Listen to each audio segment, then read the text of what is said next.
শব্দ, সেটা কিন্তু দেখো কীভাবে লোকের মুখে মুখে কেমনভাবে প্রচার হয়। আমরা লোকের কোথায় বিশ্বাস করি, এইটা বলেছে, সেইটা কেমনভাবে প্রচার হয়ে যাবে। আমি কানে কানে বলে যাচ্ছি, বলো, দেখো বলে যাচ্ছি এরপর পর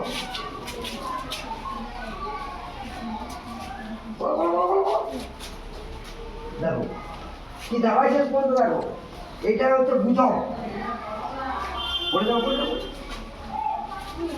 বলে যাবো বলে যাবো আবার আজ এক বারে বারে বারে বড় বড় যা শুনে সেটি বলতে হবে। বলো কি বলেছি, বলো। ব্যাস, এবারে বলো তুমি কি কি শুনেছো।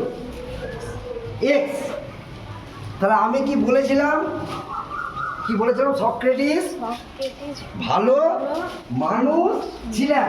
তা সক্রেটিস ভালো মানুষ ছিলেনটা লোকের মুখে প্রচার হয়ে হয়ে হয়ে হয়ে কি এখানে হলো এক্স। তাহলে আমরা কিন্তু বিশ্বাস করি, ও বলেছে বিশ্বাস করে দেবো, এটা বলে গুজব। তা সেই জন্য গুজবে কান দেওয়া চলে না। আমাদের উচিত কি সঠিক তথ্যটা জানা। আমি ওখানে বলেছি ফার্স্ট জনকে সক্রেটিস ভালো মানুষ ছিলেন, লাস্ট ম্যানের কাছে এসে কি দাঁড়ালো এক্স, বাকিটা পুরো হাওয়া হয়ে গেল। তাই এটাই গুজব। তাই গুজবে কোনো কান দেওয়া চলবে না, লোকের মুখের কথায় কোনো কান দেওয়া চলবে না, সঠিক তথ্যটা জানতে হবে আমাদের। বুঝে গেল?